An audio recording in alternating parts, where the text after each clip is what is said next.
cette belle initiative de la part du président de l'université au profit des étudiants et des bacheliers afin de mieux les orienter et les aider à trouver parmi une offre pédagogique, il faut le dire, riche et diversifiée, les formations qui leur conviennent.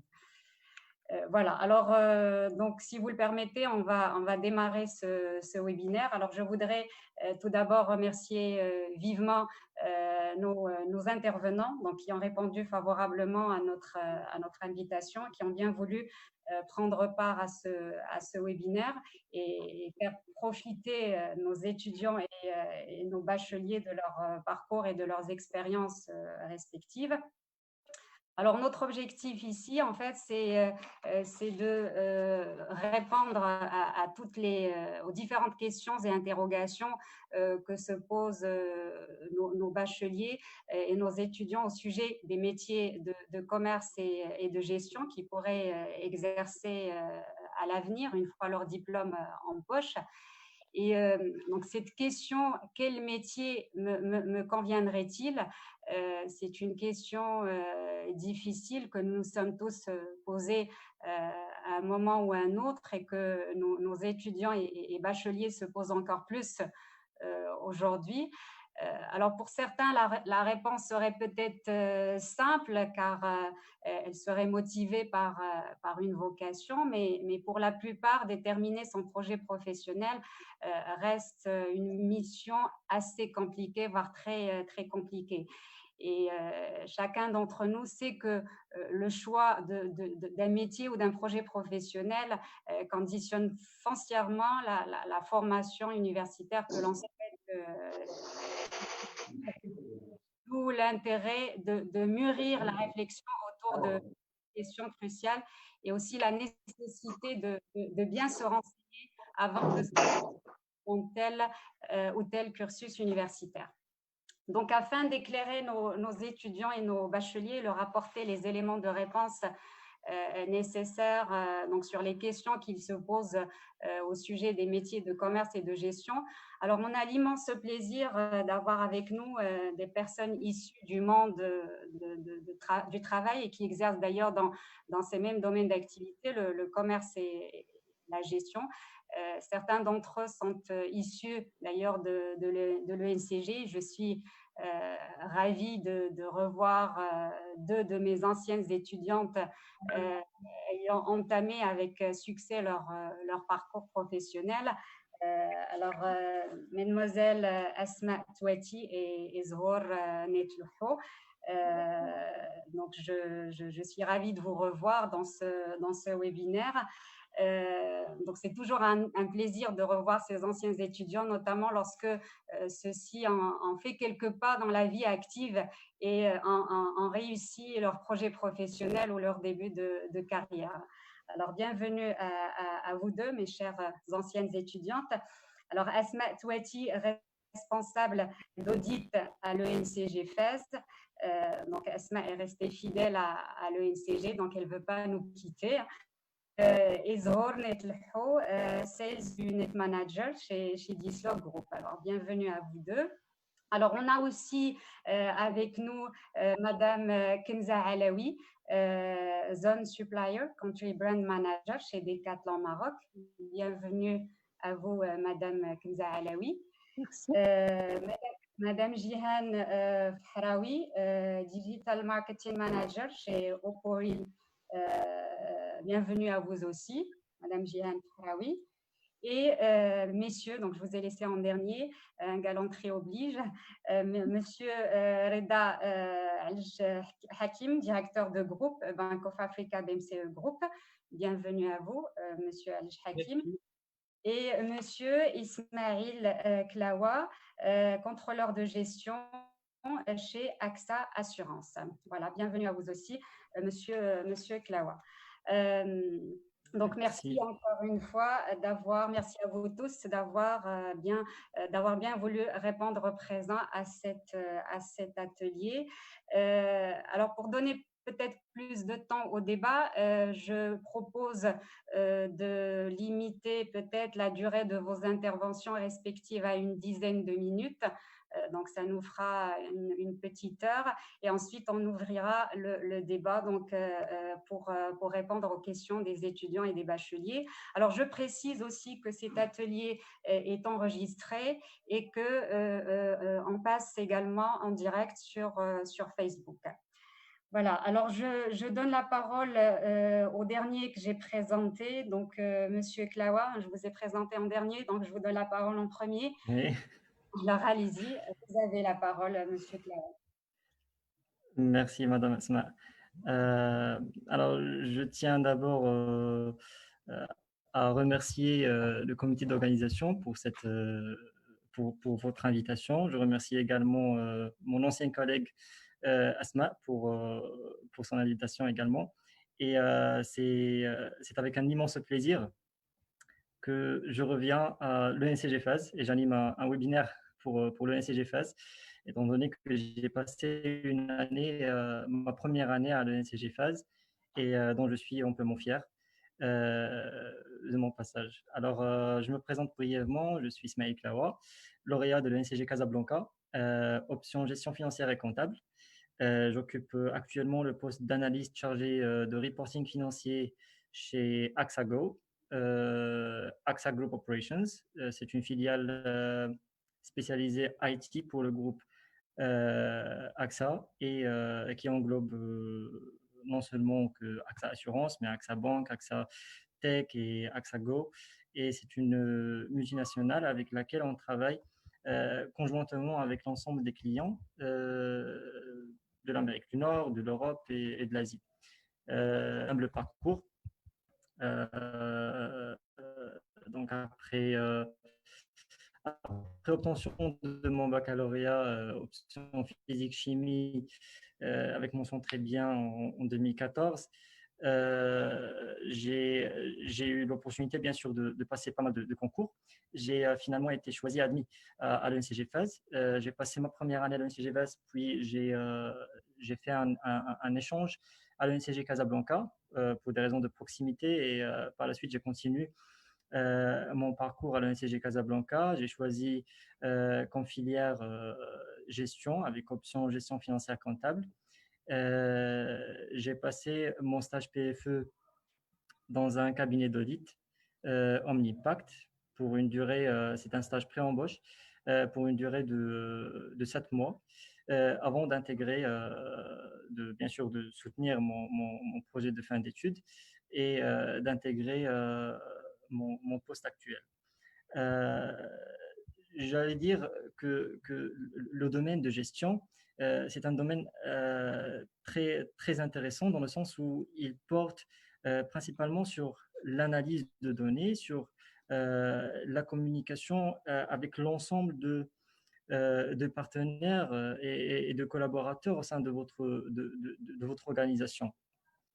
En l'occurrence, mon poste, c'est un poste assez particulier parce que ça regroupe, en fait, il se situe au centre du contrôle de gestion, du moment où on est censé présenter un ensemble de reporting, un ensemble de dashboards, qui sont des outils nécessaires pour la prise de décision chez le top management, mais également chez les opérationnels. Et ça aide également pour faire des forecasts budgétaires et pour assurer un suivi de consommation de projets et de postes euh, par rapport aux partenaires et qui est bien sûr communiqué non seulement au niveau interne, mais au niveau externe et intra également. En fait, je voulais attirer l'attention ici, notamment que nous parlons, bien, nous nous adressons aujourd'hui aux bacheliers et aux étudiants qui cherchent bien sûr à avoir une idée assez claire sur leur projet de carrière, sur leur, ce qui leur intéresse également aujourd'hui. C'est le plus intéressant, le plus important qu'il faut retenir, c'est d'apprendre le maximum possible dans votre parcours. Et vous ne savez pas quoi choisir exactement. C'est à ce moment-là que vous devez vous concentrer sur vous-même euh, pour mieux explorer vos compétences et pour mieux comprendre qu'est-ce que vous voulez faire et qu'est-ce que vous allez bien sûr euh, faire avec passion et avec amour par la suite. Et n'hésitez pas d'apprendre le maximum possible. Et le plus important, c'est d'apprendre à communiquer, parce que si vous communiquez bien, c'est à ce moment-là que vous allez faciliter beaucoup de choses et vous allez éliminer les premiers obstacles qui arrivent. Après, il faut affiner, bien sûr, vos compétences et vos connaissances théoriques et techniques dans la matière dans la matière dans laquelle vous allez vous spécialiser afin de, bien sûr, affiner votre profil. Et n'ayez pas une vision assez pessimiste sur le marché du travail. Ne vous assourdissez pas avec des commentaires, avec des feedbacks assez négatifs pour que vous restiez un peu, essayer de vous concentrer sur vous-même. Et tant que vous appreniez et que vous travaillez sur votre profil, n'ayez aucunement peur de ce qu'il arrive par la suite.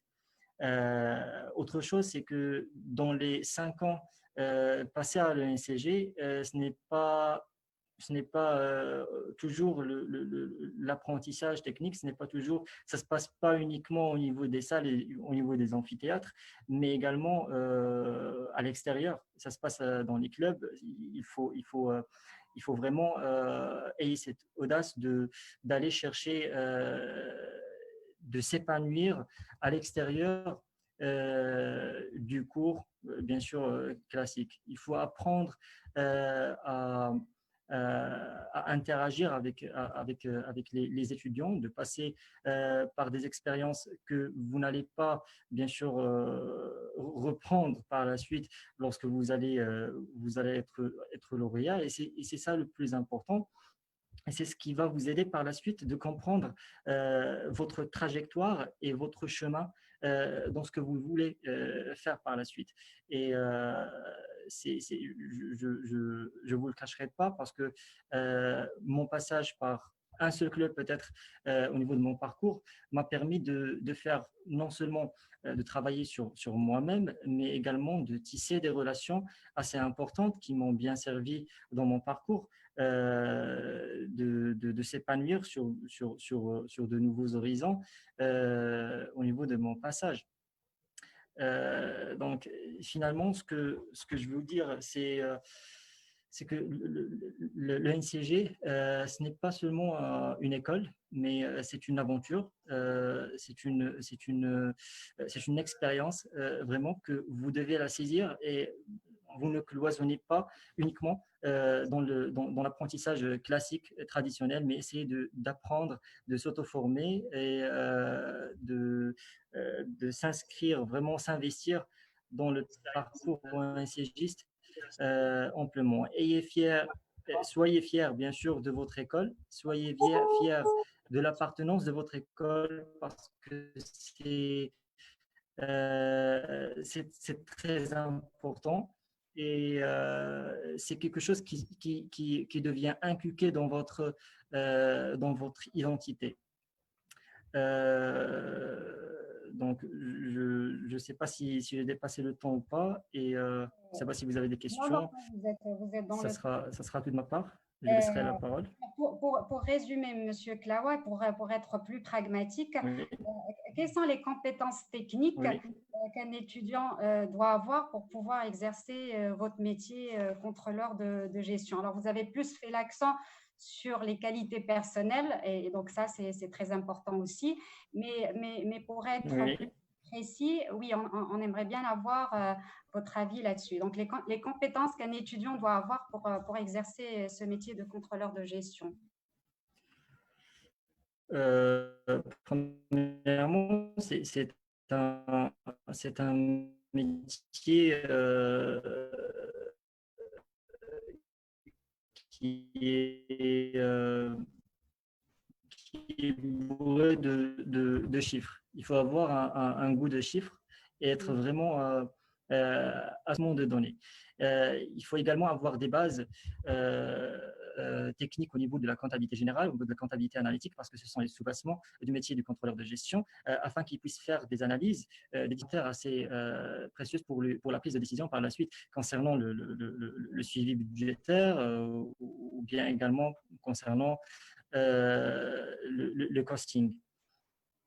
Il y a bien évidemment plusieurs bases théoriques qu'il faut maîtriser, mais bien Si vous sûr, ça diffère d'une organisation à une autre.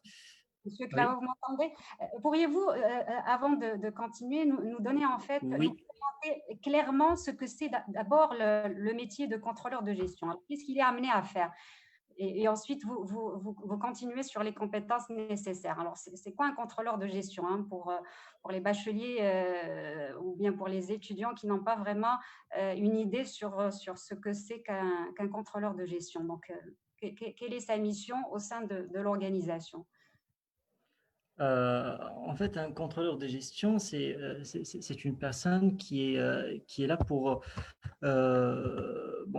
réaliser un diagnostic de l'opérationnel de l'entreprise. C'est un fonctionnaire euh, qui est transversal et qui fait la liaison entre l'opérationnel et le décisionnel. Euh, il fait les missions principales d'un contrôleur de gestion, c'est dresser bien sûr un planning budgétaire, faire du forecasting budgétaire, faire du costing pour l'entreprise afin d'analyser les différentes charges d'une entreprise. Et ensuite, bien sûr, en ce qui concerne mon poste chargé de reporting, ça nécessite vraiment nous consacrons bien sûr dans la gestion d'un système d'information finance au niveau du chargement des données actuals afin de faire un diagnostic entre ce qui est bien sûr consommé et ce qui est bien sûr qui a été budgétisé afin de s'arrêter sur les points, par exemple, de dépassement budgétaire et s'interroger là-dessus pour faire une analyse et investiguer sur les raisons pour lesquelles le contrôleur des gestions, ou bien le dépassement a eu occurrence, contrôler les données et mettre à jour des référentiels, et ça nécessite vraiment une compréhension assez profonde du processus global d'un stream pour pouvoir comprendre les différentes parties prenantes qui font partie et bien sûr proposer des processus assez globaux et pertinents pour pouvoir assurer une bonne transmission d'activité. Lancer des calculs d'allocation et produire des reportings qui reflètent en fait la réalité de l'activité de l'entreprise selon bien sûr des projets, selon bien sûr des postes et qui sont à destination soit aux clients, soit aux partenaires internes de l'entreprise. Essayer d'homogénéiser en quelque sorte les différents processus qu'il existe au niveau de l'entreprise et qui peuvent relier différents partenaires, différentes équipes et réaliser des reportings qui sont synthétiques, mais également qui peuvent avoir des détails assez importants pour pouvoir prendre des décisions au niveau du top management comme au niveau interne. Participer également aux clôtures comptables en allouant des coûts de projet et en assistant bien sûr dans les différentes opérations de clôture comptable nécessaires. Et ça, bien sûr, nécessite des connaissances assez profondes au niveau de la comptabilité et les écritures de clôture mensuelles ou annuelles également. D'accord, d'accord.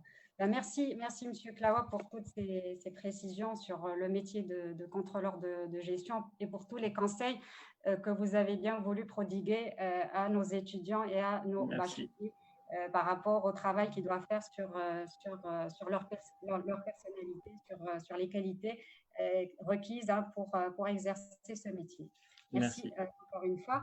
Alors, je passe la parole à présent donc à une demoiselle, alors Madame Kenza Alaoui. Je vous donne la parole si vous voulez bien intervenir. Oui, avec plaisir. Donc, voilà, je me présente à mon tour. Donc, je suis Kenza Alaoui, lauréate de l'ENCG de Tanger, donc promo 2019. Donc, j'ai fait un bac+5 en commerce international et je suis actuellement Retail Supplier and Country Brand Manager, ça veut dire responsable d'approvisionnement et d'image de marque. Et je travaille chez Decathlon Afrique, donc Decathlon régional, voilà. Concernant mon cursus, donc j'ai commencé à l'ENCG Tanger et j'ai fini à l'ENCG Tanger, mais oui. Donc, à la différence du métier exercé par M. Klawa, donc qui est plus lié à la gestion, votre métier est plutôt du domaine du commerce. Exactement. Il lie le commerce international, un peu de logistique et un peu de marketing. Hein, donc, c'est un peu polyvalent. Mais j'ai un diplôme commerce international, un bac+5 commerce international. Donc, concernant mon métier, pour plus éclaircir pour nos futurs ENCGistes, donc c'est un métier qui consiste plus à faire de l'approvisionnement, il consiste plus à se projeter dans l'avenir, faire de l'approvisionnement, avoir des relations avec les fournisseurs, négocier les produits, faire le choix des produits qu'on va avoir, par exemple, en Decathlon Afrique sur les différents pays africains. Ben, on gère, par exemple, nous, on gère 11 pays africains, dont l'Algérie, la Tunisie, l'Égypte et j'en passe. Et bien sûr le Maroc qui représente 55% du chiffre d'affaires. Donc, puis après le choix de l'offre, on est censé suivre les chiffres d'affaires et le pilotage de l'activité tout au long de l'année afin d'assurer bien sûr la rentabilité maximale pour la boîte.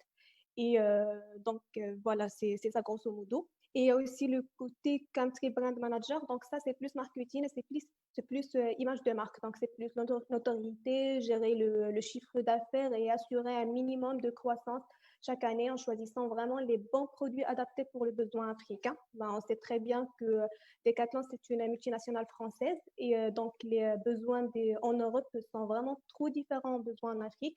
Donc, on essaie vraiment d'adapter les produits qui sont créés en France à nos besoins africains et d'essayer de vraiment atteindre les particularités de chaque client africain, sachant qu'un client, par exemple, en Afrique du Sud n'est pas le même qu'un client au Maroc. Donc, voilà, c'est ça grosso modo. Et concernant mon cursus, donc moi, j'ai opté pour le commerce international. Donc, pour éclaircir un tout petit peu, c'était plus parce que je sentais que j'avais un esprit commercial, un esprit d'analyse. Et voilà, j'aimais pas trop les chiffres pour être sincère, mais j'aimais vraiment tout ce qui est analyse, tout ce qui est prévision et tout.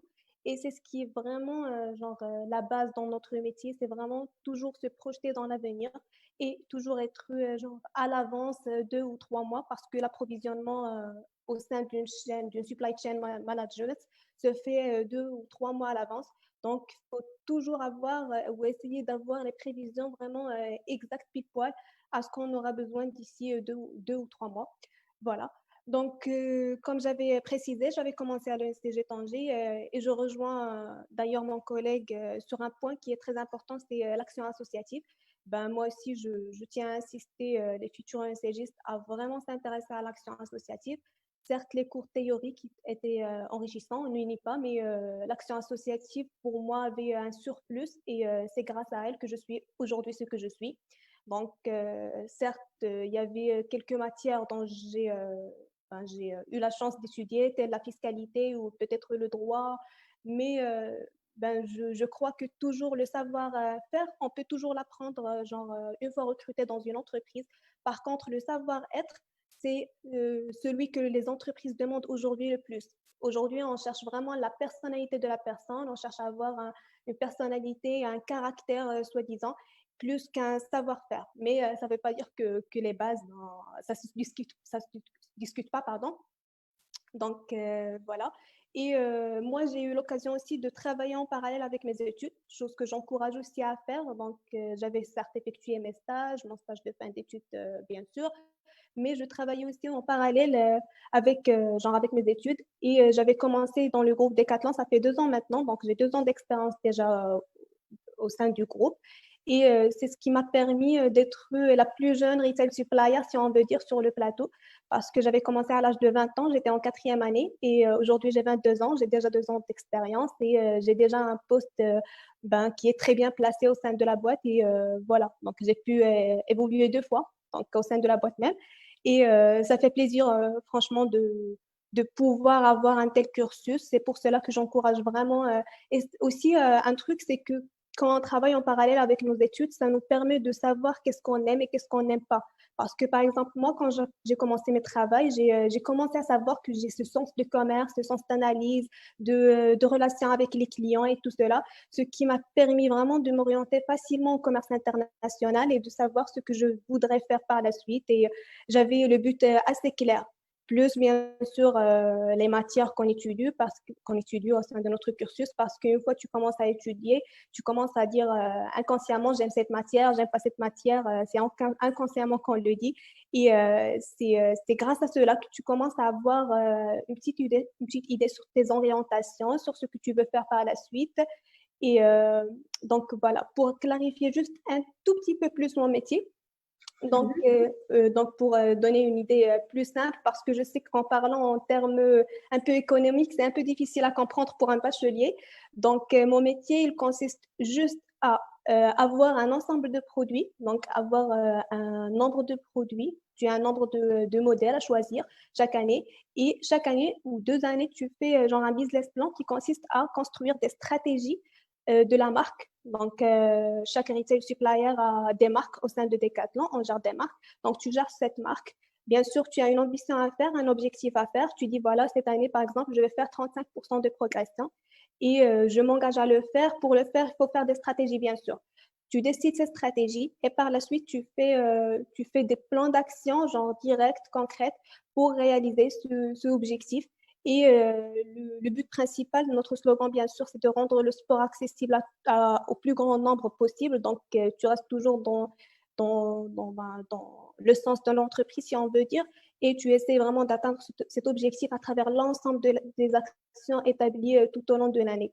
Et pour les étudiants qui voudront peut-être après s'orienter vers le commerce international, donc pour moi, les principales compétences seront plus des savoir-être, parce que le commerce international, c'est plus communiquer, parler, savoir échanger, parce que tu es toujours en contact avec les fournisseurs, tu es en contact avec les clients, et donc tu es au centre de la chaîne logistique, si on veut dire, et donc tu seras toujours amené à communiquer, à parler, tu dois être serviable, tu dois avoir ce sens de serviabilité, et tu dois vraiment être adaptable, parce que il y a des choses qui viennent genre brusquement, tu ne t'attends même pas, comme le corona dernièrement on est toujours en contexte, donc tu dois toujours t'adapter en fonction des situations. Donc, il faut vraiment avoir ce sens d'adaptabilité, ce sens de commerce, d'échange, et voilà. Donc, mais sinon, oui. Alors, en fait, donc là, je regarde un peu les titres de chacun de nos intervenants et vous êtes la seule à avoir deux titres à la fois. Donc, alors, si on veut traduire ce que vous faites à nos bacheliers, à nos étudiants, donc vous êtes responsable d'approvisionnement, c'est ça, supplier, c'est ça la bonne traduction. Oui. Et vous êtes aussi country brand manager, c'est-à-dire responsable de l'image de marque de Decathlon. Alors, Exactement. comment ça se fait que donc vous avez en fait l'une relève peut-être de la logistique, l'autre du marketing. Alors, comment ça se fait? Enfin, comment vous conciliez d'abord ces deux missions peut-être pas tout à fait similaires, elles se complètent peut-être. Et pourquoi vous avez en fait deux titres à la fois? Est-ce que vous êtes tellement compétente, donc on vous a donné en fait deux missions à la fois, ou est-ce que par manque de personnel? Enfin, comment vous pouvez expliquer ça? D'accord. Donc, l'avantage, c'est peut-être, je tiens à remercier notre école, parce que quand on est en train d'étudier le commerce international, il regroupe à la fois la logistique et un peu du marketing. On est en train d'étudier le marketing industriel, le marketing, le normal marketing et tout. Donc, ce sont des matières te laisse à la fois être polyvalent sur le marché. Et une fois lauréat, tu peux tout simplement soit avoir un poste sur la logistique, soit avoir un poste sur le marketing, soit avoir un poste sur le commerce international. Et pour compléter, le commerce international, c'est un domaine qui est assez vaste. Ben, pour expliquer, moi, au début, je voulais faire de la logistique, concrètement de la logistique. Mais après avoir demandé et tout, et j'ai compris que le commerce international, c'est plus vaste que la logistique parce que tu étudies un tout petit peu de la logistique, mais aussi du marketing et du commerce. Et c'est grâce à notre école que j'ai deux rôles aujourd'hui. C'est pas un manque de personnel, franchement. C'est juste que les deux métiers sont complémentaires et avoir une seule personne qui gère les deux, ça permet d'avoir plus d'efficacité pour la marque. Et donc, c'est leur stratégie en fin de compte. Et c'est pour cela que l'ensemble même de mes collègues, ils sont des ECGistes aussi. Et il y a des bac+5 en général commerce international parce qu'on a eu la chance d'avoir cette polyvalence. Donc, voilà. D'accord. Alors, donc peut-être il vous reste une petite minute. Alors, je vais vous poser la question pour faire du commerce international. Quelles sont les qualités personnelles requises? Parce que bon, faire peut-être de la gestion financière demande peut-être des qualités personnelles qui seraient différentes que lorsqu'on opte pour le commerce et surtout pour le commerce international. Donc, brièvement, quelles sont les qualités qu'un étudiant, les qualités personnelles qu'un étudiant ou un bachelier devrait avoir pour s'orienter vers le commerce international? Donc, pour moi, je dirais tout d'abord un sens du commerce, bien sûr. Être une personne concrète, dynamique surtout, parce que le commerce, c'est un métier, c'est pas comme un peu la finance, tu es dans un bureau et tout. Nous, dans la logistique et tout, et on bouge tout le temps, on a toujours des voyages, toujours des déplacements, donc c'est un peu différent. Et une personne très dynamique, rigoureuse, très organisée, parce que faut vraiment organiser, on a des plannings de tout le temps, et si tu n'arrives, si juste tu zappes un truc, tu as tout perdu toute l'année. Donc, c'est un peu compliqué, tout dépend de l'autre. Et il y a aussi les langues. Je tiens à préciser qu'il faut vraiment avoir les langues et j'insiste sur ce point pour nos futurs bacheliers.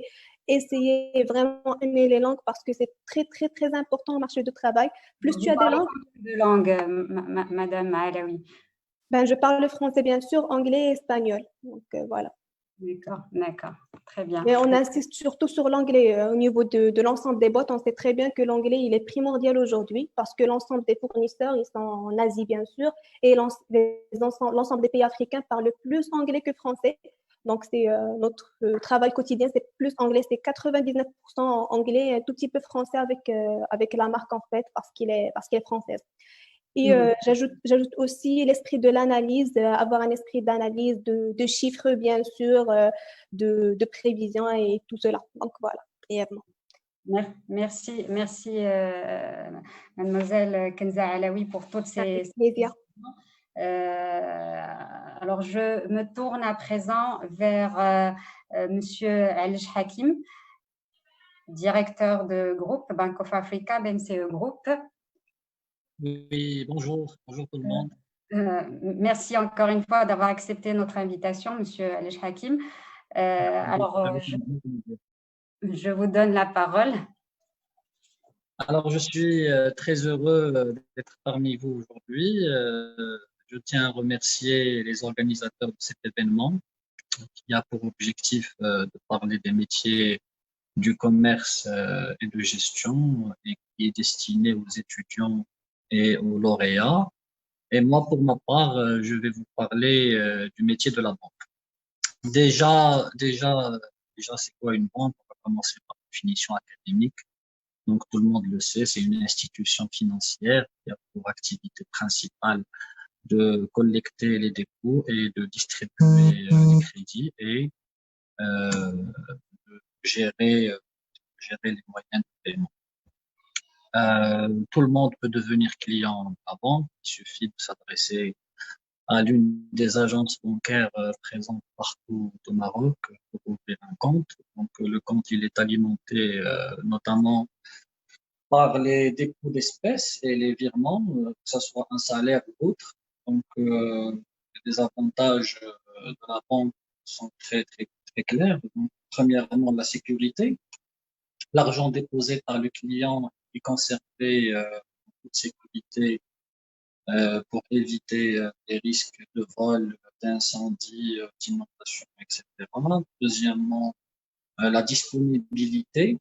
Ça veut dire que le client peut à tout moment accéder à son argent par retrait au guichet, par chèque, par carte bancaire ou par d'autres moyens de paiement que la banque met à sa disposition. Troisièmement, le financement, et ça c'est très important. Donc le financement soit d'un logement, soit d'une voiture, le financement de projets, que ce soit un projet personnel ou d'entreprise aussi. Et quatrièmement, l'épargne. L'épargne, donc, pour constituer une épargne pour assurer l'avenir et faire face aux besoins futurs. On va maintenant mettre la lumière sur l'employabilité des nouveaux lauréats. Donc, le NCG compte parmi les établissements les plus cotés chez les employeurs et notamment au niveau du secteur bancaire. La manière la plus simple et la plus efficace pour postuler, c'est d'uploader le CV sur le site web de la banque. Donc, comme toutes les banques ont sur leur site un espace dédié à cela. Ensuite, et selon le besoin par localité, la banque procède à une présélection. Donc, cette présélection se base sur le profil et généralement les profils sélectionnés sont soit de formation commerciale ou financière. Et là, je parle du réseau, je parle des agences, des centres d'affaires. Bien sûr, d'autres filières sont recherchées et concernent principalement les entités centrales au siège, telles que les ingénieurs, les juristes, et j'en passe. Par la suite, ceux qui ont été présélectionnés sont appelés à passer un test écrit et ensuite un test oral. Et seront amenés à passer une période d'essai ou communément appelée stage de pré-titularisation, soit au niveau d'un centre d'affaires, soit au niveau d'une agence PartPro. Le centre d'affaires, il gère en fait les entreprises avec un certain chiffre d'affaires qui généralement dépasse les 10 millions de dirhams. Quant aux agences PartPro, c'est généralement une clientèle constituée de particuliers et de professionnels. Et selon une segmentation précise des clients, il peut y avoir des conseillers de clientèle grand public, des conseillers de clientèle professionnelle ou des conseillers de clientèle privée qui peuvent gérer des portefeuilles clients à forte valeur ajoutée. Il est clair que le conseiller de clientèle doit posséder et développer certaines compétences requises, donc à savoir l'analyse financière, très important, la mise en œuvre de plans d'action, bien entendu à titre commercial, la maîtrise des produits et services de la banque, les techniques de vente aussi sont très importantes, et enfin, et non des moindres, des connaissances sur le volet juridique et sur le volet fiscal, donc tout ce qui est réglementation en vigueur, tout ce qui est nouvelle loi de finances, etc. Les principales qualités que doit avoir le conseiller de clientèle, donc le sens de l'écoute, bien sûr, l'esprit d'équipe, la maîtrise du risque aussi, l'organisation, la gestion de temps, le relationnel avec les clients, la proactivité et l'anticipation des attentes et des besoins du client et bien entendu la confidentialité qui est très très importante au niveau de la vente.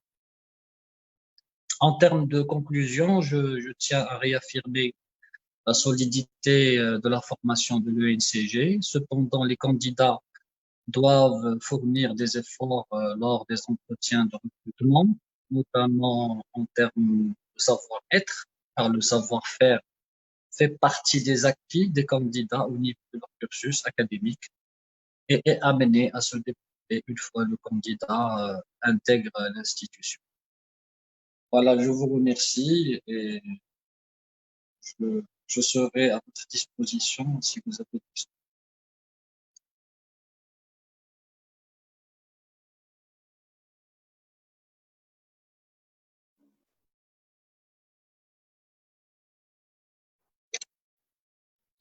Monsieur El Hakim? Allô? Oui, alors si vous pouvez activer votre caméra parce que là, on n'avait que du noir. Alors, je ne sais pas si vous pouvez activer votre caméra. Alors, j'essaye. D'accord. Alors, j'aimerais, donc, en attendant que vous réactivez votre caméra, alors juste une question, puisque vous l'avez souligné là vers la fin de votre intervention, qui est très enrichissante et dans laquelle donc vous avez donné pas mal d'informations et de conseils. Alors, pour justement améliorer le savoir-être, hein, donc vous dites que nos étudiants disposent des compétences techniques nécessaires. Par contre, le savoir-être peut-être fait défaut. Alors, quels conseils pourriez-vous donner à nos étudiants et à nos bacheliers qui veulent donc s'orienter vers les métiers de la banque? Peut-être les activités parascolaires. Ça, c'est un conseil que je donnerais volontiers. Peut-être que les activités parascolaires aident à avoir un meilleur savoir-être. C'est comme ça qu'on apprend à avoir le sourire, qui est très important au niveau de la banque, vous le savez. C'est l'accueil, c'est être chaleureux, c'est être là, c'est être au service des clients, anticiper leurs besoins. Et donc, je pense que les activités parascolaires favorisent cet esprit. D'accord, d'accord. D'échange et donc, en dehors des activités scolaires, y a-t-il d'autres traits qu'il faudrait peut-être travailler chez nos étudiants à l'ENCG? Oui, comme j'ai dit tout à l'heure, le sourire, moi j'insiste, c'est un élément très important. En fait, c'est, comme a dit l'intervenante de tout à l'heure, j'ai oublié son nom. Elle a précisé que c'est des éléments qui viennent avec la personnalité. C'est la personnalité de tout un chacun et c'est très important d'avoir une personnalité et d'aimer le métier qu'on va faire. Ah oui, ça c'est très important. Donc, développer une certaine ou un certain amour pour le métier pour pouvoir donner davantage. Tout à fait, tout à fait. D'autres choses à ajouter, Monsieur Elech?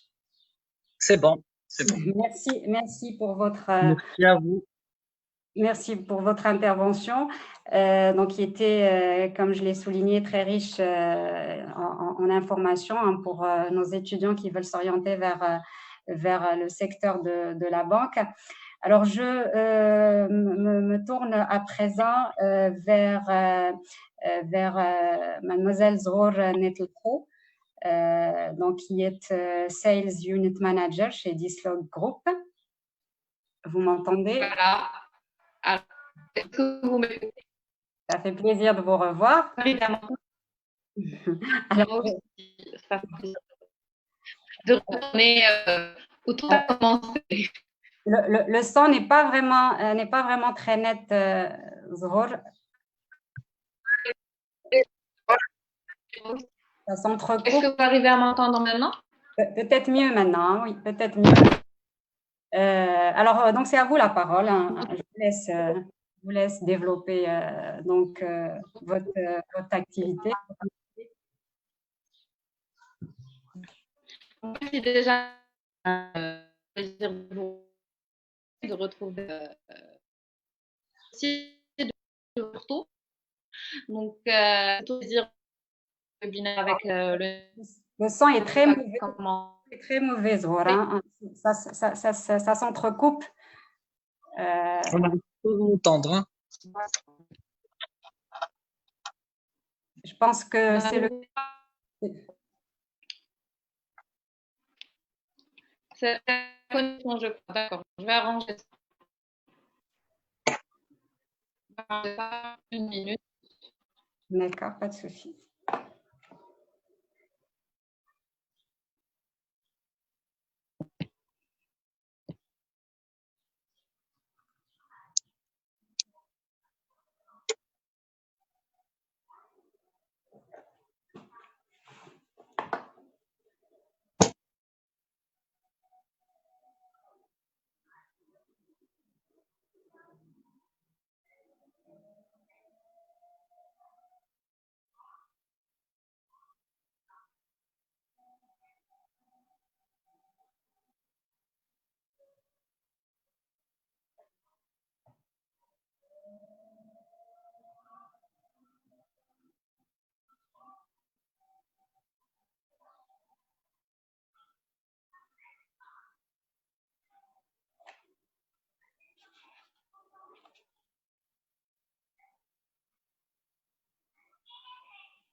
Oui, allô?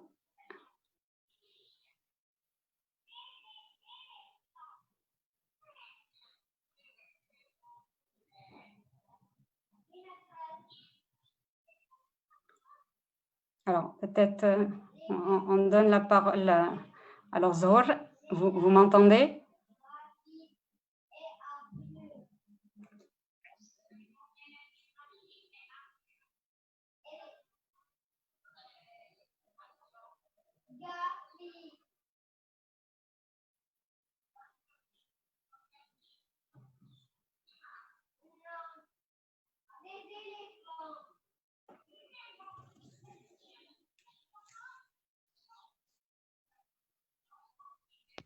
Allô?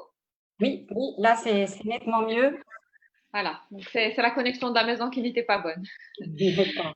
Je disais, je suis très heureuse de vous retrouver déjà, Madame Alaoui. Ça fait plaisir C'est pour moi. depuis 6 ans déjà.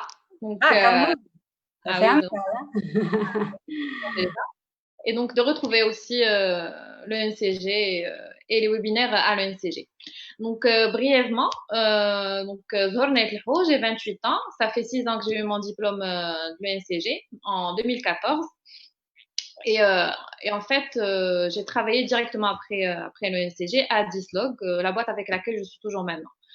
Alors, entre-temps, sur ces 6 Si années, vous pouvez nous traduire ou traduire à nos étudiants, enfin les étudiants, les bacheliers qui nous écoutent, alors votre poste, Sales Unit Manager, c'est-à-dire pour que… alors, Sales Unit Manager, déjà, je travaille dans une entreprise qui fait de la distribution, mais qui a acquéri ces dernières années ses propres cartes et qui a fait ses propres usines de production, ses lignes de production. Donc, Dislo, qu'est-ce qu'elle fait? Elle distribue des multinationales sur le modern trade, c'est-à-dire Carrefour, Marjan, Aswaq Salam, Essima, etc., mais aussi sur le traditionnel, c'est-à-dire les épiceries, les grossistes, dans le rural, dans les coins les plus retranchés du Maroc. Donc ces multinationales, au lieu d'avoir leur force de vente propre à elles et d'avoir leurs équipes marketing, etc., décident de sous-traiter ça à Dislog. Et donc, nous, à Dislog, on est une équipe Modern Trade et une équipe traditionnelle. Et l'équipe Modern Trade se charge de distribuer les différents produits de nos partenaires sur le canal moderne, c'est-à-dire sur Marjan, Aswaq, Assima, etc. Donc, nous distribuons Kellogg's, les céréales. Nous distribuons Mars chocolat, nous distribuons aussi Fater, c'est-à-dire Haché, qu'on a beaucoup utilisé ces derniers temps. Nous distribuons aussi Duracell, donc c'est des multi. Nous distribuons le café comme Carte Noire, Samar, etc. par rapport au JDE. Et nous distribuons le pet food de Whiskas, etc. Donc nous avons plusieurs marques à notre actif qu'on distribue. Certaines sont des marques propres et certaines sont des marques, comme je disais, que les partenaires nous sous-traitent. Alors, moi, mon poste consiste en quoi? Alors, pour distribuer ces marques-là auprès des différents magasins sur le territoire marocain, il nous faut des commerciaux. Ces commerciaux partent voir les magasins, négocient des commandes, des mises en place, tout ce qu'on a étudié tout au long des 5 années, c'est-à-dire les mises en avant, les TG, avoir des présentoirs, maximiser les points d'accès pour le client. Donc, ils partent négocier ça. Et moi, je gère une équipe qui fait ça. C'est-à-dire, je gère une équipe de 4 personnes qui est en lien direct avec les magasins. Donc, je m'occupe de faire le suivi avec mes équipes, de les former, de leur donner des objectifs quantitatifs et qualitatifs, de suivre leurs performances, motivation, de les aider sur le terrain s'ils ont besoin de faire une réunion, par exemple, avec un directeur ou avec un responsable magasin. Donc, on prépare la réunion, on fait des suivis d'objectifs, la remontée des performances, la remontée d'informations. Donc, c'est tout ça. Et en parallèle, avec les partenaires, c'est-à-dire avec les multinationales, je négocie tout ce qui est budget, si on veut faire une offre spéciale, si on veut faire un événement sur une des enseignes, que ce soit sur Marjan, Carrefour, etc. Donc, je suis à cheval sur les deux. C'est du commercial, mais aussi un peu de trade marketing. Donc, c'est ça. Mais c'est aussi du people management parce que j'ai une équipe que je gère et mon équipe aussi gère une autre équipe de merchandisers sur les magasins. Donc, en gros, c'est ça. D'accord. Alors, pour faire un métier comme le vôtre, donc, quelles sont les compétences qu'un étudiant devrait avoir sur le plan technique et sur le plan personnel aussi? Alors, déjà, pour gérer une équipe, il faut déjà passer par ce qu'a fait cette équipe, c'est-à-dire en premier lieu quand j'ai eu mon diplôme à l'ENCG et que j'ai fait mon stage train d'études, que je savais à peu près ce que je voulais. Mon projet professionnel était clair pour moi, donc je me disais, je vais aller sur le commercial, j'aime beaucoup ça. Pourquoi j'aimais ça? Parce que quand à l'ENCG, on avait des exposés, j'adorais faire ça, je prenais un vrai plaisir à faire mes exposés. Parce que j'étais sur plusieurs clubs et que j'étais aussi sur l'association des étudiants en tant que présidente pendant 2 ans. Donc, pour moi, aller négocier des sponsors, aller vendre une idée à quelqu'un, vendre une idée à l'administration de l'école, j'aimais beaucoup faire ça et je le faisais avec aisance. Donc, je me disais, il faudra bien que j'utilise tout ça dans ma carrière. Donc, j'ai commencé en tant que cadre pendant 2 ans et j'ai géré directement les magasins. Alors, pour faire ça, il faut beaucoup de persévérance, vraiment beaucoup de persévérance parce qu'on peut vous laisser attendre pendant 5 heures pour une commande. Donc, il ne faut pas lâcher prise, beaucoup de persévérance. Il faut avoir une aisance relationnelle parfaite parce qu'on doit gérer. Diriger des personnes, hein, c'est pas donné à tout le monde, hein, diriger des personnes. Donc, il faudrait peut-être des qualités un peu spécifiques, hein, parce que voilà, on est responsable non seulement de soi, mais aussi d'une équipe. Hein. Exactement. Donc il faut être très à l'aise avec les personnes. Il faut créer une atmosphère, comme vous avez dit, paisible, calme. Il faut les mettre en confiance, que ce soit le client, que ce soit l'équipe que je gère.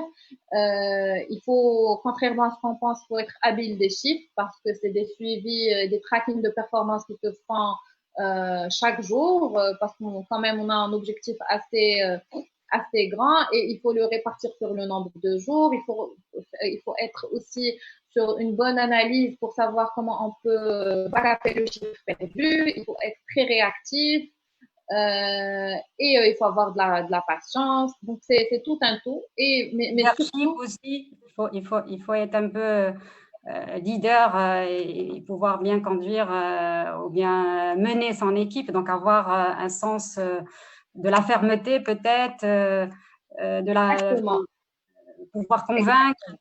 Oui. Exact. Il faut savoir convaincre, que ce soit son équipe en interne, mais il faut aussi convaincre le client. Parce que ce qui fait que je suis passée de poste de commercial en premier lieu à un poste où je gère une équipe et je gérais un petit chiffre d'affaires à en gérer 5 ou 6 fois le chiffre d'affaires, c'est le fait de déjà savoir gérer son équipe, avoir fait preuve de beaucoup de persévérance, la maîtrise des chiffres, la maîtrise de ma data, c'est-à-dire de mes produits. Il faut que je les connaisse très bien, il faut que je sache en parler, que ce soit avec les clients, que ce soit en interne. Et il faut que je sache parler aussi de promouvoir aussi mon équipe en interne et en externe. Donc c'est ça, il faut bien maîtriser tout ça.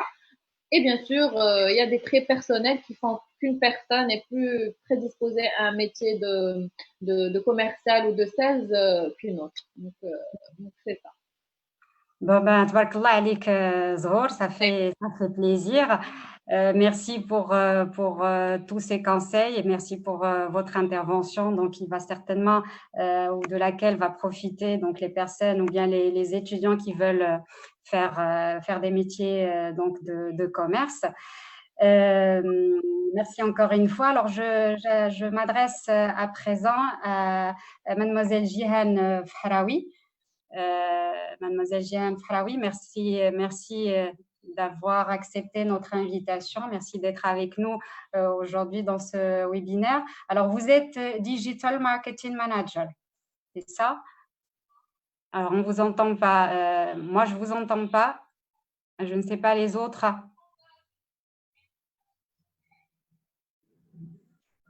Alors, oui, là, c'est bon. Là, c'est bon. Okay. Alors, allez-y, vous avez la parole. Alors, si vous pouvez d'abord nous traduire votre poste et ensuite nous expliquer en quoi ça consiste exactement. Bien sûr. Alors, avant tout, merci beaucoup. C'est un plaisir d'être parmi vous aujourd'hui. Et alors, Digital Marketing Manager, c'est responsable marketing digital. Donc, je vais vous raconter l'histoire dès le début. Comme ça, vous allez avoir plus d'idées par rapport à ça. Alors, moi, après l'obtention de mon baccalauréat physique-chimie, j'ai pu faire une licence en commerce et gestion. Alors, ces 3 années polyvalentes, elles m'ont permis de comprendre qui je suis, de choisir après ma spécialité. Quelle est ma passion, qu'est-ce qui me plairait d'être, quel domaine me conviendrait. Et durant ces 3 années, c'est vrai que la finance me tenait à cœur. Mais j'ai pu détecter que le marketing est devenu ma vraie passion. Et je pense que c'est une problématique qui peut toucher aujourd'hui n'importe quel étudiant. C'est hésiter entre 2 domaines ou encore plus. Et à travers les projets que l'on faisait avec les professeurs, les camarades, j'ai pu comprendre que je voulais un métier où je pouvais travailler ma créativité. Un métier qui me permettait d'être en contact avec des personnes, de comprendre leurs besoins, leurs attentes, et puis essayer de leur offrir une expérience qui leur conviendrait et qui pourrait bien sûr les satisfaire. Donc j'ai choisi le marketing. Le fait d'organiser un événement autour d'un produit ou n'importe, le processus de l'organisation, le fait de comprendre les besoins du client et enfin voir le sourire sur le visage du client quand tout soit fini, c'est l'un des sentiments les plus beaux en fait, que l'on peut avoir. Le fait aussi de créer une publicité qui valorise le produit du client et trouver qu'elle a un vrai impact sur l'audience visée, alors jusqu'à les inciter à faire le pas et faire l'acte d'achat, alors c'est également un épanouissement. Donc, aujourd'hui, le marketing, c'est de se mettre dans la peau du consommateur. C'est en mettant les bonnes stratégies et c'est beaucoup de choses. La communication publicitaire, la promotion de vente, la relation publique ou le merchandising. Et ce fut que quelques années que le marketing digital est apparu. Et j'ai pu comprendre, comme plusieurs de mes camarades, que c'est le métier d'aujourd'hui et le métier du futur. Et c'est ce que je fais aujourd'hui à Oppo Reni, qui est d'ailleurs une multinationale chinoise pour tout ce qui est produits high-tech, téléphones et accessoires. Nous pouvons dire que le domaine du marketing digital a aidé plusieurs marques en ce temps de confinement et d'épidémie à prendre en main leur activité et bien sûr gagner en assurance. Aujourd'hui, tout le monde est sur son téléphone, les réseaux sociaux, les sites d'actu, les sites de divertissement. Et comme on dit, il faut toujours profiter des opportunités qui se présentent.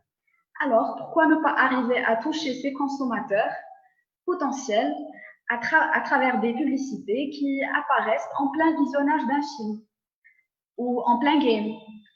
Et ce qui est encore mieux en marketing digital, c'est possible aussi de montrer au fait vos publicités à la cible qui vous convient le plus. Ça permet aussi à la marque de parler en direct avec son audience, de les comprendre mieux à travers les commentaires sur leur plateforme digitale. Donc, je pense qu'aujourd'hui, le marketing digital, c'est plutôt d'être plus en contact avec sa clientèle.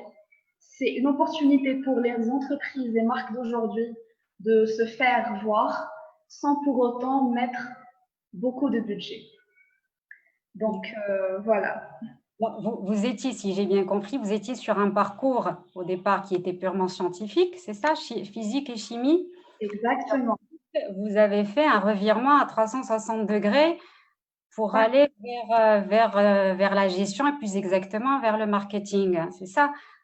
Alors, qu'est-ce qui a fait ce déclic? Alors là, ça peut aider les étudiants et ça peut leur montrer comme quoi. Donc, si on fait peut-être un choix qui n'est pas tout à fait réfléchi au départ. Bon, je ne parle pas de vous, mais je parle de façon générale. On peut donc changer de trajectoire et voilà, et briller peut-être dans un autre domaine que l'on ne connaissait pas et que l'on découvert grâce à telle ou telle opportunité. Donc ça, c'est pas un échec, au contraire. Donc ça permet à l'étudiant ou au bachelier d'apprendre de par peut-être ces mauvaises décisions en choisissant peut-être la chose qui lui convient le mieux. Alors pour vous, qu'est-ce qui a fait que vous avez choisi donc un parcours purement scientifique au départ et ensuite vous avez changé? Donc quel était le déclic en fait pour vous? Alors, il faudrait savoir que la jeunesse marocaine en général, c'est la période du lycée, on a toujours ce côté-là alors j'aimerais devenir architecte, j'aimerais devenir ingénieur, je ne sais pas, je pourrais devenir docteur. Au fait, c'est une question de ça. On n'est jamais sûr de ce qu'on veut devenir et ça dépend juste de votre note et des écoles qui pourraient bien sûr vous accueillir que vous allez vers un certain chemin. Alors, moi, c'était plusieurs choses, c'était plusieurs conditions qui m'ont guidée vers, bien sûr, tout ce qui est commerce et gestion. Je pensais au début devenir architecte, ensuite docteur. Pour docteur, je n'ai pas pu avoir la bonne mention pour cela. Et donc, j'ai donc dérivé vers tout ce qui est... je me suis dit, alors je voudrais devenir ingénieur en finance. Même si j'avais, en fait, option physique-chimie, je me disais que, bon, alors je suis en maths, mais au moins ça pourrait peut-être me donner plus d'horizons, comme on peut dire, plus d'options. Car si jamais vous êtes en économie, alors vous pourrez ou bien on va dire, vous pouvez ne pas profiter du fait que vous pouvez entrer en école de docteur, etc. Donc, je pense que la jeunesse marocaine a toujours cette difficulté à choisir exactement ce qu'elle veut dans la période du lycée. En fait, regardez juste le fait où, avant de passer votre baccalauréat, en fait, vous envoyez à toutes les écoles du Maroc, espérant qu'une école publique vous offre ses portes, vous ouvre ses portes.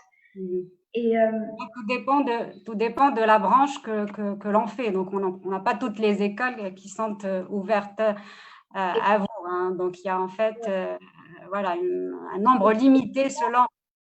Exactement. Oui. Et donc, le choix diminue. Et donc, vous devenez un petit peu centré vers certaines écoles. Et je pense qu'il y a beaucoup de bacheliers aujourd'hui qui vont avoir ce déclic. Moi, au fait, je pense que ce n'était pas par choix. Au fait, c'était plutôt parce que j'étais dans des circonstances qui voulaient que je fasse le commerce et la gestion. Mais comme on dit, au fait, et c'est comme ça que j'ai pu en fin de compte en fait, trouver ma passion en marketing. Donc voilà, c'est tout. Tant mieux pour vous, Jihan. Donc merci de nous d'avoir partagé avec nous votre expérience. Donc nos étudiants et nos bacheliers qui vous écoutent, donc en tirant profit certainement, hein, vu que maintenant vous êtes, on le voit bien, hein, vous êtes épanoui visiblement dans ce que vous faites et donc on vous souhaite une belle carrière dans le marketing digital. Alors, merci encore une fois. Je me retourne maintenant vers mademoiselle Asma Touati. Je vous ai laissé en dernier parce que vous êtes, comme on dit, bint dar. Donc, voilà, je me suis permise de vous laisser en dernier. Alors, Asma, vous êtes responsable d'audit donc à l'ENCG Fès. Alors, je vous donne la parole pour que vous puissiez nous développer davantage en quoi consiste ce métier d'auditeur. Alors, veuillez activer votre...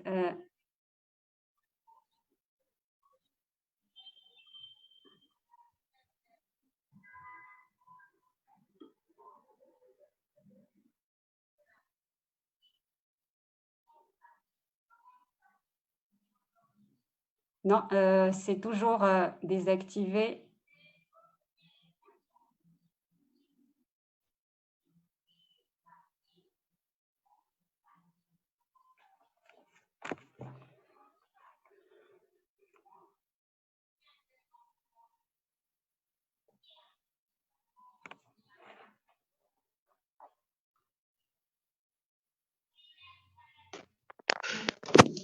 c'est bon? Oui, c'est bon là, c'est bon. Parfait. Donc, bonjour tout le monde. Bonjour à vous, chers participants. Ça fait énormément plaisir d'être devant vous aujourd'hui. Donc, tout d'abord, je me présente. Je suis Tchati Asma, âgée de 23 ans, lauréate de l'École nationale de commerce et de gestion de phase option audit et contrôle de gestion. Et donc, promotion en 2018-2019 et actuellement responsable du service audit dans le même établissement. Donc, avant de commencer, je tiens à remercier vivement les membres du directoire, Madame Alawi Taïb et tous les chefs de service qui ont contribué plutôt directement ou indirectement dans la réussite de ce webinaire qui donne la chance aux jeunes bacheliers et à nos futurs lauréats et décideurs de choisir le domaine qui leur convient.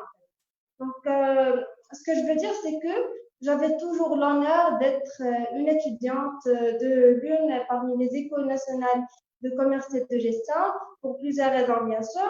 Donc, premièrement, cette école offre une formation riche et polyvalente dans les différents domaines.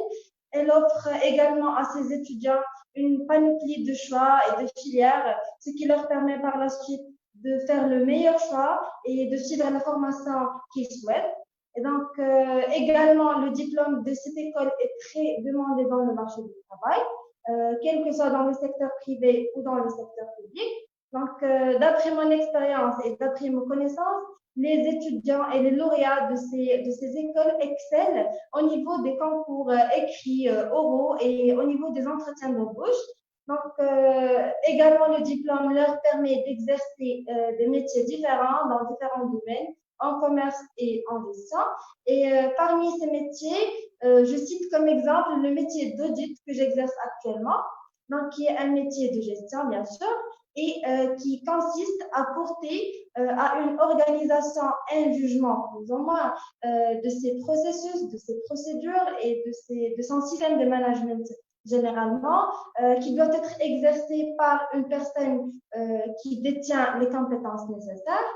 Et donc, l'audit peut être défini également comme étant un outil qui permet à chaque organisme d'évaluer son système de management et de s'inscrire dans une démarche d'amélioration continue à travers le pointage de ce qui existe, de ce qui n'existe pas, à travers la détection des dysfonctionnements et donc et surtout essayer de les corriger par la suite à travers un ensemble d'actions curatives en agissant directement sur les effets du problème, donc qui est un écart entre une situation souhaitée et une situation réelle, à travers des actions correctives en agissant directement sur les causes réelles et profondes du problème, et finalement à travers des opportunités d'amélioration, donc en agissant sur les causes d'un dysfonctionnement potentiel. Donc, ces opportunités d'amélioration bloquent carrément la survenance du problème. Et donc, après cette définition simple et directe du métier d'audit, je veux bien ajouter que ce métier, donc, il est devenu indispensable et incontournable dans chaque organisme. Donc, puisqu'il aide cette organisation à déterminer le niveau de maîtrise de ces processus, il aide à déterminer le degré du respect, bien de la conformité par rapport de ces processus par rapport aux normes, aux lois et aux référentiels. Donc, il permet également voilà, donc ce métier également permet à donner un avis sur la capacité de ce système à satisfaire les exigences des clients et à atteindre les objectifs fixés par la direction, bien sûr. Et donc, voilà, ce qui donne l'opportunité aux entreprises d'avoir de nouvelles parts de marché, d'avoir un avantage concurrentiel et de motiver son personnel à travers une certification qui est souhaitable par tout organisme, certes. Et voilà, donc je tiens à préciser également qu'il existe deux grands types de ce métier.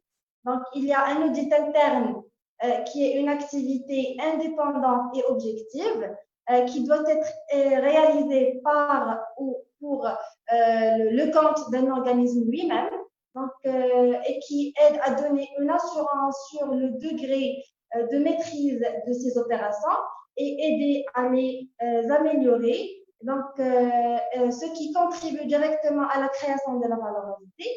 Et en élaborant, bien sûr, des outils d'analyse et des indicateurs de performance, en mesurant les risques et la performance, en détectant les points forts et les points faibles, en rédigeant des rapports et en programmant des missions d'audit et par la suite en rédigeant des rapports et puis les transmettre à la direction générale et finalement à suivre la mise en place des plans d'action recommandés afin de faire face aux dysfonctionnements détectés. Et donc, surtout, il ne faut pas confondre l'audit interne avec le contrôle interne, donc, qui est un ensemble de méthodes et de procédures plutôt visant à organiser les activités d'une entreprise, visant à sauvegarder son patrimoine, à assurer l'exactitude de ses enregistrements comptables. Et donc, voilà, pour le deuxième type qui est l'audit externe. Donc, c'est un audit qui est réalisé généralement par des organismes indépendants, qui sont généralement les cabinets d'audit, et qui ont pour but de valider les états de synthèse émis par l'entité auditée et de s'assurer qu'il reflète vraiment son image fidèle. Donc, voilà, je saisis cette opportunité, bien sûr, pour parler et pour mettre l'accent sur un point qui est très, très important. Et c'est que la plupart des gens et la plupart des personnes lient l'audit à l'inspection directement. La chose qui n'est pas juste. Donc, on distingue entre l'audit de régularité, qui est l'inspection. Donc, cet audit consiste à rendre les choses en état. Donc, ici, l'inspecteur, et non pas l'auditeur, donc l'inspecteur évalue les dégâts en premier lieu. Ensuite, il doit trouver le coupable et par la suite, il doit proposer des sanctions. Donc, pour les sanctions, ils peuvent être variées d'une simple mise en garde, d'un avertissement, d'un blâme, d'un licenciement ou jusqu'une poursuite devant les tribunaux. Donc, pour l'audit de conformité, qui est un audit fonctionnel, donc, il consiste à vérifier est-ce que ce qui est écrit est appliqué. Donc, ici, l'auditeur doit vérifier le niveau de maîtrise des procédures. En premier lieu, il doit récupérer les textes des lois et des procédures. Il doit ensuite dimensionner l'applicabilité et par la suite, il doit vérifier le niveau de maîtrise et du respect ainsi que l'implication du personnel. Et le dernier type qui est l'audit qualité, donc cet audit consiste à vérifier est-ce que ce qui est écrit permet d'atteindre les objectifs fixés.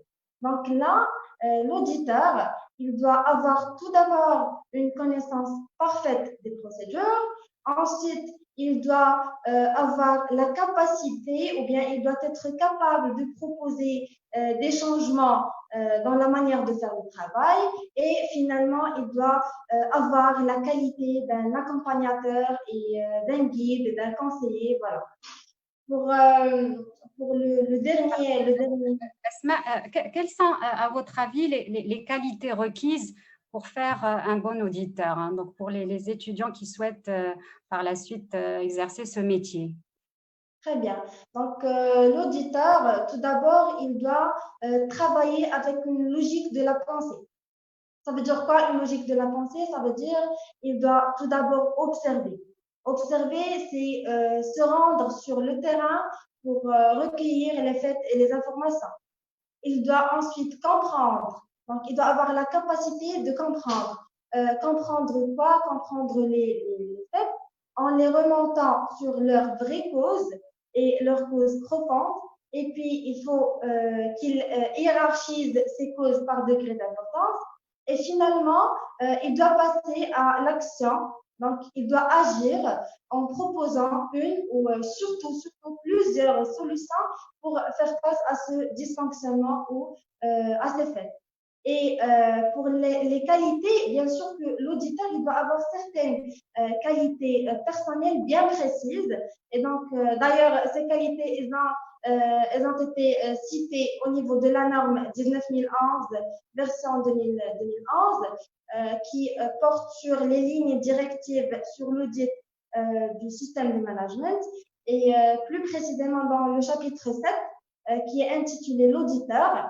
Donc, cet auditeur, il doit avoir une certaine intégrité. Donc, il doit être correct, honnête. Il doit être juste également. Il doit avoir une certaine diplomatie. Donc, en faisant preuve d'esprit, bien sûr. Il doit être polyvalent, persévérant. Il doit avoir également un sens d'écoute, surtout, un sens d'organisation et un sens d'observation. Et on peut ajouter, en fait, il doit être normalement autonome et ouvert d'esprit. Et finalement, et surtout, il doit savoir garder le secret professionnel. Donc voilà, j'espère que j'étais claire et directe dans les différents points que j'ai cités. Et pardon, Madame Alaoui, ce que je voulais ajouter, c'est que je voulais juste donner mon point de vue aux différents bacheliers. C'est que je peux vous assurer, chers bacheliers, que si vous choisissez l'École nationale de commerce et de gestion de FES, vous aurez certainement plus de chances et vous aurez la possibilité d'intégrer facilement le milieu de travail et le monde professionnel. Donc, grâce, bien sûr, à sa formation qui est de qualité dans les différentes filières proposées, et d'après mes connaissances, donc pour ma promotion 2018-2019, la plupart des lauréats ont eu la chance de réussir plusieurs concours publics. Donc, nous avons 2 lauréats qui ont pu accéder au concours de la CNSS, 2 lauréats qui ont pu devenir des inspecteurs au ministère de l'Intérieur, 3 lauréats qui ont pu réussir le concours du ministère de l'Enseignement supérieur. Nous avons également une lauréate à Al-Balid Bank et une lauréate au commissariat des eaux et des forêts, sans oublier bien sûr les lauréats qui ont choisi le domaine, bien le secteur privé. Donc, ils ont pu intégrer les Big Four. Donc, nous avons 3 lauréats qui ont intégré EY, qui est l'un des Big Four, un lauréat qui a intégré Deloitte, 2 qui ont intégré PricewaterhouseCoopers et donc d'autres qui sont devenus des cadres gestionnaires, des cadres managers, des responsables marketing dans des groupes multinationaux et nationaux, bien sûr. Donc, choisissez le ECG, ça vous fera une fierté par la suite. Merci. Merci Asma. Alors vous faites non seulement pas une bonne auditrice, mais aussi une bonne commerciale. Hein. Donc là, vous êtes en train de vendre le NCG Phase et donc vous réussissez vraiment dans votre action. Hein. Donc merci pour tous les détails que vous avez bien voulu donner, Asma, au sujet donc du métier d'auditeur et qui sera certainement utile à nos étudiants et bacheliers qui veulent donc ou qui souhaitent faire ce métier plus tard. Donc voilà, on a fait le tour de tous nos intervenants. Donc je tiens encore une fois à vous remercier pour toutes vos interventions, donc qui étaient très riches en informations et en conseils, et dont profiteront certainement les étudiants et les bacheliers donc qui ont suivi ce webinaire sur le Facebook. Merci encore une fois. Alors, je me tourne vers ma collègue, Madame Drissi Zineb, que je remercie. Elle a bien voulu suivre donc les interventions sur la page Facebook. Vous m'entendez, Madame Drissi? Alors, y a-t-il des questions pour pouvoir ouvrir le débat? Donc, merci Madame la Alaoui. Donc, merci à tous nos participants. Donc, sur Facebook, il n'y a que des commentaires Donc, il n'y a pas réellement de questions jusqu'à présent. D'accord. Alors, il y a un commentaire, peut-être on va le partager avec nos intervenants. Oui. Donc, alors, c'est un étudiant ou un bachelier, je ne sais pas. Alors, il pose, enfin, c'est une remarque qu'il fait. Peut-être ça s'adresse aux personnes qui ont souligné le fait qu'il faut travailler le savoir-être, donc il n'y a pas que le savoir-faire. Alors, la remarque est la suivante. Alors, il ne faut surtout pas négliger les biais cognitifs des recruteurs lorsqu'on parle du savoir-être. Alors, que pense peut-être Monsieur Lelj, Hakim? Est-ce que vous avez une réaction par rapport à ça? Donc, cette personne s'interroge, est-ce qu'on évalue objectivement les lauréats qui postulent pour des métiers de la banque? Est-ce qu'il n'y aurait pas des biais cognitifs de la part des recruteurs pour évaluer le savoir-être? Alors, on me dit que Monsieur Lelj s'est déconnecté. Alors, qui voudrait peut-être réagir par rapport à cela? Y a-t-il des réactions par rapport à cette remarque? Je pourrais intervenir en fait, parce qu'on Oui. l'entend souvent avant d'être lauréat, on l'avait entendu de la part de nos collègues, de la part des anciens lauréats aussi. Mais je voudrais dire que non, c'est pas vrai, parce qu'en fait, quand tu es face à un monde de travail, tu découvres que oui, certes, il y a une partie où il y a peut-être ce biais cognitif qui existe, on ne peut pas le nier. Mais je pourrais dire qu'une bonne personne avec une très bonne personnalité, si cette personne arrive vraiment à forger sa personnalité durant ces 5 ans de cursus universitaire, ben, je l'assure à 100% qu'elle aura sa chance, sa grande chance, pardon, de réaliser son rêve et d'avoir le poste qu'elle veut. Donc voilà. D'accord, d'accord. Donc, ce n'est pas une raison pour ne pas, voilà, pour ne pas avancer, pour ne pas aller de l'avant. Le fait de se dire que, voilà, on risque de m'évaluer de manière subjective et que, voilà, ça risque de me poser des contraintes par rapport à mon avancement dans le monde de travail. Donc, il faudrait, comme vous le dites, forger sa personnalité, travailler sur ses qualités personnelles et certainement donc on arrivera à convaincre son recruteur voilà, de son savoir-faire, mais aussi de son savoir-être. En fait, j'aimerais juste intervenir par rapport à cela. Oui, allez-y. Alors, au fait, je voulais juste dire que aujourd'hui, les recruteurs ne se basent pas seulement sur le côté cognitif de la chose. Vous pouvez juste avoir un bon feeling avec la personne qui est devant vous et savoir très bien vous exprimer ou savoir exactement le besoin qu'ils veulent dans le poste. Comme ça, vous pourrez très bien décrocher le poste de votre rêve. Ce n'est plus une question de combien vous savez par rapport à quelque chose, c'est une question de vous, comment vous êtes. Est-ce que vous êtes ouvert à de nouvelles idées? Est-ce que vous êtes ouvert à comprendre la personne devant vous, ce qu'elle veut, ce qu'elle pourrait vous offrir et ce que vous pouvez lui offrir? Donc, oui, tout à fait d'accord avec vous, hein, tout à fait d'accord. Y a-t-il d'autres réactions par rapport à cela? Donc, Madame Asma, ce que je veux ajouter, vraiment, c'est que je veux bien préciser que ce n'est pas vraiment méchant d'enrichir nos contacts relationnels, qui est devenu très important. Donc, nous étions tous des étudiants, nous avons trouvé tous du mal à trouver peut-être un jour un stage, à décrocher, et surtout pour le stage de fin d'études, c'était hyper difficile. Donc, nous avons trouvé nous avons constaté certes qu'il y avait quelques personnes qui ont pu intégrer le milieu bien professionnel, oui, facilement, mais ça n'empêche. Donc, il faut bien travailler sur soi.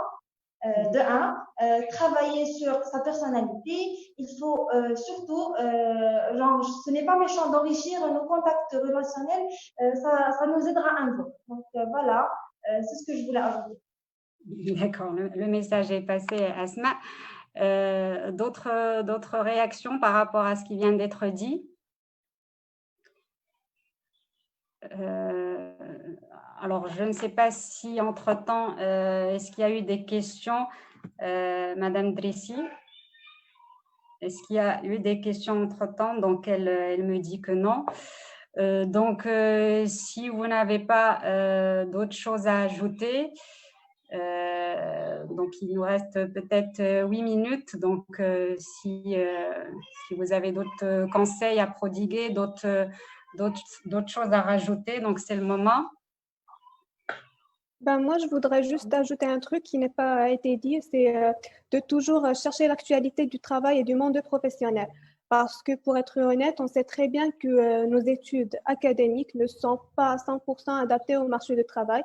Et donc, j'encourage vraiment que ce soit les bacheliers ou qu'ils soient en train d'étudier au sein de l'ESCG plus tard, de vraiment chercher l'actualité du monde professionnel et de toujours chercher des formations complémentaires. Par exemple, le cas pour moi, c'était pour un logiciel qui est SAP, qui est un sujet d'actualité. On le sait tous, il est utilisé par l'ensemble des multinationales et qu'on n'a pas certainement vu au niveau de notre cursus avec tout le détail et tout. Mais c'est un point fort de recrutement et aujourd'hui, un coach en SAP ou un manager en SAP, il touche un très bon salaire, il a une très bonne carrière et c'est vraiment demandé sur le marché. Donc, il faut toujours chercher ces petits détails, ces petites formations qui font la différence entre un lauréat et un autre. Tout à fait, exactement. Je suis tout à fait d'accord avec vous parce que bon, sur le marché, donc les lauréats de l'ESCG, donc ils sont plusieurs, donc ils ont aussi des concurrents dans d'autres établissements, donc d'autres lauréats qui sont issus d'autres établissements dans la gestion et dans le commerce. Et donc, il faudrait faire la différence ou il faudrait être différent plutôt et marquer les esprits. Hein. Donc, c'est ça. Il faudrait savoir comment marquer l'esprit de son recruteur pour que celui-ci se rappelle de tel ou de tel lauréat. Hein. Donc, c'est comme vous le dites, c'est la différence en fait qu'il faudrait cibler pour qu'on soit repéré et pour qu'on réalise ou pour qu'on arrive à réussir peut-être son projet professionnel et atteindre ses objectifs.